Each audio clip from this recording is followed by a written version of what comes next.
ஈரோடு மாவட்டம் சத்தியமங்கலம் அருகே வாழைத் தோட்டத்தை காட்டு யானைகள் சேதப்படுத்தியதால் விவசாயிகள் கவலையடைந்துள்ளனர். பவானி சாகர் வறட்சிநகரத்திற்கு உட்பட்ட விளாமுண்டி காட்டுப் பகுதியில் வறட்சி நிலவுவதால் உணவு தேடி காட்டு யானைகள் கூட்டம் கூட்டமாக வெளியேறி வருகின்றன.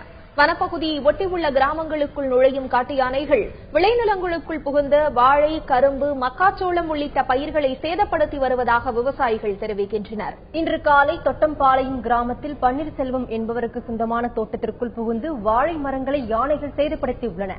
அறுவடைக்கு தயாராக இருந்த வாழை மரங்கள் சேதமடைந்ததால் விவசாயிகள் கவலையடைந்துள்ளனர். ஏற்கனவே 24ஆம் தேதி காட்டு பண்ணி வந்து ஒரு 100 வாழை பக்கமா டேமேஜ் பண்ணிடுது. மறுபடியும் இப்ப காட்டு யானை வந்து வாய்க்கால் தாண்டி வந்து எல்பிபி வாய்க்கால் தாண்டி வந்து ஒரு 100 வாழை பக்கமா டேமேஜ் பண்ணிருக்குதுங்க. தொடர்ச்சியே இப்படியே பண்ணிட்டு இருந்தா நாங்க வெடி காவல இருந்து எங்களுக்கு தூக்கம் இல்ல, ஒண்ணும் இல்ல, ஏகப்பட்ட நஷ்டம் பண்ணிட்டு இருக்குது. அந்த அகலை கொஞ்சம் அகலப்படுத்தி கொஞ்சம் நிதி பண்ணி கொடுத்தாங்க, கொஞ்சம் நல்லா இருக்கு.